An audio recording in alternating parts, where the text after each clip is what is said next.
दूसरी बात सील की है। सील में क्या है? वाणी निर्मल होनी चाहिए। अगर हम मधुरता से बोलेंगे तो हमारा व्यवहार कैसा होगा? जब भी हम मधुरता में शब्द बोलते हैं तो व्यवहार कैसा होता है? अच्छा होता है। स्वभाव कैसा होगा? सुंदर होगा। अगर हम मधुर वाणी बोलेंगे तो स्वभाव भी सुंदर होगा, व्यवहार भी अच्छा होगा, और प्रभाव कैसा होगा? अच्छा होगा। संबंध कैसे बनेंगे? अच्छे बनेंगे। अगर आप किसी के साथ कटुता में बात कर रहे हो, वाणी कठोर है, तो स्वभाव कैसा होगा? स्वभाव भी कठोर होगा और व्यवहार भी बुरा होगा, परिणाम दुख होगा। अब आपकी वाणी मधुर बनेगी या कठोर बनेगी, ये किस पर निर्भर करता है? बुद्ध कहते हैं जो आज हम हैं, हम अपनी सोच का परिणाम हैं। कोई व्यक्ति अच्छा है, अच्छा बोलने वाला है, मधुर बोलने वाला है, तो सीधा सा संबंध है कि उसकी सोच अच्छी है। हम जैसा सोचते हैं वैसे बन जाते हैं। आप किसी के बारे में अच्छा सोचो, आप कैसे बनेंगे? अच्छा बनेंगे। जब किसी के बारे में अच्छा सोचेंगे तो हम अच्छे ही शब्द बनाएंगे, हमारा मन अच्छे शब्द बनाएगा, अच्छे शब्द बनाएगा, वो इकट्ठे हो जाएंगे, अच्छे शब्द इकट्ठे हो जाएंगे। जब वो व्यक्ति मिलेगा तो वही शब्द हम बोलेंगे, वाणी मधुर होगी। हमारी सोच सुंदर थी, शब्द अच्छे बने, शब्द अच्छे बने तो वाणी मधुर बनी, वाणी मधुर बनी तो स्वभाव भी अच्छा हुआ और व्यवहार भी अच्छा हुआ। अगर किसी के बारे में हम बुरा सोचते हैं, जो ही हम बुरा सोचेंगे हमारे मन में बुरे शब्द बनेंगे, हमारे मन में इकट्ठे हो जाएंगे। जब भी वो व्यक्ति मिलेगा वही शब्द बाहर आएंगे। शब्द बुरे थे तो वाणी कठोर होगी, कटु होगी। वाणी कठोर है तो व्यवहार भी बुरा होगा और स्वभाव भी बुरा होगा, तो परिणाम क्या होगा? संबंध बिगड़ जाएंगे, दुख आने लगेगा। अब इतनी सी बात समझानी है। हम जो भी हैं अपने विचारों से हैं, जैसा सोचोगे वैसा बनोगे। अब हम दिन भर तो बुरा सोचते हैं और अच्छा बनने की बात करते हैं। आप जिसके बारे में बुरा सोचोगे, इस बात को ध्यान से समझना, आप किसी के बारे में बुरा सोच रहे हो, इसका मतलब यह नहीं है कि आप उसके बारे में बुरा सोच रहे हो। जब भी बुरे व्यक्ति का नाम आपके सामने आएगा जिसको आप पसंद नहीं करते हो, तो क्या होगा? उसका नाम आते ही आप दुख अनुभव करेंगे, आपको बुरा लगने लगेगा। वो व्यक्ति यहां नहीं है, वो व्यक्ति कहीं दूर बैठा है। हो सकता है कि वह हैदराबाद में हो, आप नोएडा में हैं, लेकिन उसका नाम आया तो आपको बुरा लगा। बुरा क्यों लगा? क्योंकि बुरे विचार आपके मन में है। दुखी कौन हुआ? वो या हम दुखी हुए। अगर किसी के बारे में अच्छा सोचते हैं, उसका नाम जो ही आएगा तो हमें कैसा लगेगा? खुशी होगी। अब सुख और दुख कहां से आ रहा है? कुछ लोग धारणा बना लेते हैं, जी मुझे वो आदमी दिख जाता तो बड़ा बुरा लगता है, बस वो आदमी दिखता है तो मुझे बहुत बुरा लगता है। कोई कहेगा कि मुझे वो आदमी दिख जाता बड़ा अच्छा लगता है। बुद्ध कहते हैं इसका मतलब ये है आपको ने अपने सुख और दुख की चाबी किसी और को दे रखी है। जिसका नाम आते ही आपको दुख लगता है, इसका मतलब दुख की चाबी आपने उसको दे रखी है। वो चाहे जब चाबी घुमाए आप दुखी हो जाएंगे। बुद्ध कहते चाबी किसी को मत दो, अपने पास रखो। अगर बुरा सोचोगे तो दुख आपके साथ ही रहेगा और बुरा ही करोगे। अच्छा सोचोगे तो सुख आपके साथ रहेगा और सुख आपका होगा। बस सोचना है। लेकिन हम क्या करते हैं? अगर किसी की चुगली सुनते हैं तो बुरा सुन रहे हैं, बुरा सुनेंगे तो उसके बारे में बुरी धारणाएं बन जाएंगी और हम दुख को आमंत्रण देने लगते हैं। कितना सुंदर है कि हम अपनी सोच को बदल करके हम किसी की चुगली ना करें, हम किसी की बुरी बात ना सुने। बस दो काम कर लो, किसी की चुगली मत करो और किसी की बुरी बात मत सुनो। आपके मन में कभी भी बुरे विचार नहीं आएंगे और कभी भी दुख की अनुभूति नहीं होगी। और तीसरा जो काम है समाधि का है।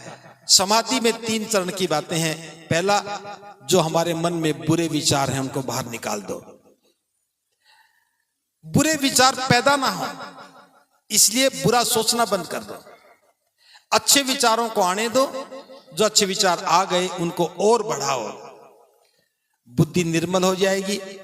सजगता का अभ्यास करो। गलती से भी किसी की बुराई नहीं करनी, बुराई सुननी नहीं। हम जो गलतियां करते हैं उनको पहचान लो, ठीक करते चले जाओ, ये सम्यक स्मृति है। और उसके बाद समाधि में पहुंच जाओगे। समाधि में बुद्ध कहते हैं कोई भी पहुंच सकता है। समाधि का मतलब है चित्त की निर्मल अवस्था। जब हमारा मन बिल्कुल निर्मल अवस्था में आ गया, हम समाधि में आ गए। बस 5 बातों का ध्यान रखना है, वो खत्म कर लेनी है। पहली बात, मन में किसी प्रकार की तृष्णा पैदा नहीं होनी चाहिए। इच्छाओं के पीछे मत भागो। इच्छाओं के पीछे भागोगे तो कभी भी सुख नहीं आएगा। द्वेष नहीं करना चाहिए। द्वेष मैंने पहले बता दिया कि किसी के बारे में बुरा सोचोगे तो द्वेष होगा। तीसरा, आलस्य नहीं होना चाहिए। आलसी लोग कभी भी सुख का अनुभव नहीं करते। चौथी बात, जो भी करना है सही निर्णय लीजिए। आज करूंगा, कल करूंगा, अब करूं, कब करूं, ये नहीं होना चाहिए। और 5वीं बात, मन में कोई संदेह नहीं होना चाहिए। अगर मन में संदेह है तो समझो कि आप बीमार हैं। आप किसी पर भी संदेह करेंगे, दुख आपको होगा। संदेह किसी और पर कर रहे हैं, दुख खुद हो रहा है, दुख हो रहे हैं। हम अपने जीवन को नष्ट करते हैं। पति और पत्नी के बीच में संदेह आ गया तो जीवन टूट जाएगा। भाई भाई के बीच में संदेह पैदा हो गया, परिवार टूट जाएगा। मित्र मित्र के बीच में संदेह पैदा होगा तो मित्रता टूट जाएगी। कारोबार करने वाले आपस में संदेह करेंगे तो कारोबार खत्म हो जाएगा। संदेह भी रोग है। इसलिए इच्छाओं के पीछे नहीं भागना है, उस पर विजय पाओ। द्वेष की बात मत करो। आलस से बाहर निकल जाओ। सही निर्णय लेकर के काम करो और संदेह मत करो। इन 5 बाधाओं को पार करने का मतलब है सुख का द्वार खुल गया, परम सुख का द्वार खुल गया। उसके बाद तो बस एक नया अभ्यास शुरू करना है। आपको मधुर बोलना है, दान देना है, लोगों की सेवा करनी है, शांति का अभ्यास करना है, निश्चय का अभ्यास करना है, अधिष्ठान में संकल्प लेना है। ये 10 पारमिताएं हैं, उनका अभ्यास करेंगे तो आप देखेंगे हम एक ऐसी अवस्था में पहुंच जाएंगे जहां कोई दुख नहीं है। अब देखिए, बुद्ध ने एक मार्ग बताया कि 5 बातों को जीवन में उतारो, सुखी सुख मिलेगा। मध्यम मार्ग पर चलो, जीवन सुखी सुख अनुभव करेगा। और सुख का द्वार खुलने के बाद सुख और कैसे बढ़े, बस अभ्यास करना है। शील पथ का, शील मार्ग का मतलब है दान पारमिता में अभ्यास। किसी गरीब आदमी को देखा, उसकी सेवा कैसे कर सकते हो? दान दे करके। बीमार आदमी को देखा, दवा में सहयोग करके उसकी सहायता कर सकते हो। घर में कोई बीमार है, उसकी सेवा कर सकते हो। दान के तो बहुत सारे मार्ग हैं। धन का दान दे सकते हो, वस्त्र का दे सकते हो, भोजन का दान दे सकते हो, बीमार व्यक्ति को रक्त का भी दान दे सकते हो, किसी को ज्ञान भी दे सकते हो। दान की तो अपार संभावनाएं हैं। और हम शांति का अभ्यास करेंगे तो शांति मिलेगी।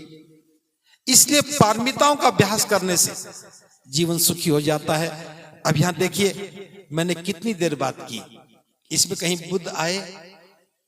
हमने बुद्ध को याद नहीं किया। बुद्ध ने जो रास्ता बता दिया, हम उस पर चल रहे हैं। उस पर चल रहे हैं तो सुख का अनुभव कर रहे हैं। किसी के मन में करुणा जाग जाए तो बुद्ध को भी नमन कर लो। हे तथागत, आपके बताए मार्ग पर चलने से मेरा कल्याण हुआ, कुछ नहीं बिगड़ता।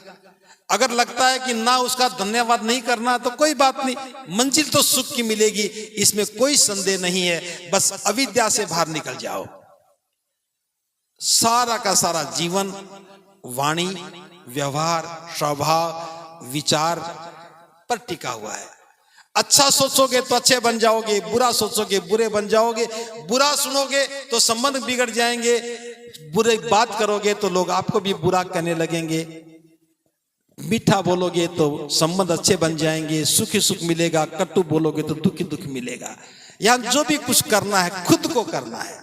ये नहीं कि सेक्टर 22 के लोग मंत्र बोले और मैं सुखी हो जाऊं, नोएडा के लोग मिलकर के भंडारा करें और मेरा पेट भर जाए। ऐसा कुछ भी नहीं है, कोई कर्म कांड नहीं है और आपके कल्याण के लिए बीच में किसी का सहारा भी नहीं है। बुद्ध ने तो रास्ता बता दिया, चलना आपका काम है। कुछ लोग उलझ जाते हैं, नहीं बिना ईश्वर के तो देखो कल्याण होगा नहीं। मान लो ईश्वर को हमको मना करते हैं कुछ करना जी, कभी कभी तो गुस्सा आना ही चाहिए। बच्चों को नहीं डांटेंगे, बच्चे बिगड़ जाएंगे। आपके डांटने के बाद भी बच्चे कौन से सुधर गए बता दो। हम सब लोग ज्ञान की बातें करते हैं, लेकिन बुद्धि को निर्मल करने की बात करना जरूरी है। हम ज्ञान की बात करते हैं, अविद्या से बाहर निकलना जरूरी है। आपको जो अच्छा लगे पहनो, लेकिन पहनने से पहले सोचो मेरा व्यक्तित्व कैसा होगा। यहां जीवन की सुंदरता का मतलब आचरण से है, सदाचरण से है, व्यवहार से है, वाणी से है। आपकी वाणी अच्छी है, दुनिया याद करेगी। आपके मन में कल्याण की भावना है, दुनिया याद करेगी। जिन्होंने लोगों के कल्याण के लिए काम किया है, उनका नाम लोग याद रखते हैं। हम कितने सुंदर दिखते हैं ये कोई बात ही नहीं है। मकान कितना सुंदर है कौन जानता है। मैं यहां आया हूं, मुझे नहीं पता आपका मकान किस किस का कितना सुंदर है, और दुनिया से जाने के बाद उस मकान का मालिक तो कोई और हो जाएगा। आपने कितना धन संचय किया, उसका मालिक तो कोई और हो जाएगा। आप इकट्ठा कर रहे हो, खर्च कोई और करेगा। बुद्ध कहते हैं इकट्ठा करना है तो अच्छे गुण इकट्ठे करो। अच्छे गुण, अच्छा स्वभाव, अच्छा व्यवहार, अपने सुख की चाबी अपने पास रखो। किसी को दे करके दुखी होने का मतलब है कि आपने अपने सुखों की चाबी उसके हाथ में दे रखी है। बस मैं ज्यादा बात ना करते हुए थोड़ी सी जो बात मैं बता पाया हूं, बुद्ध की शिक्षाओं का ये एक छोटा सा अंश है। इसमें जितना समझ में आ जाए बस उतना कर लो। जितना समझ में नहीं आए तो दोबारा कभी मौका मिले तब जान लो, तीसरी बार जान लो। लेकिन जानने का मतलब यह है, समझ में आ जाए तो मार्ग पर चल पड़ो। इसी का नाम धम्म है। तो आपने मुझे अवसर दिया, मेरी बातों को बड़ा ध्यान से सुना। आप सबका बहुत बहुत मंगल हो। भवतु सब मंगलम, भवतु सब मंगलम, भवतु सब मंगलम।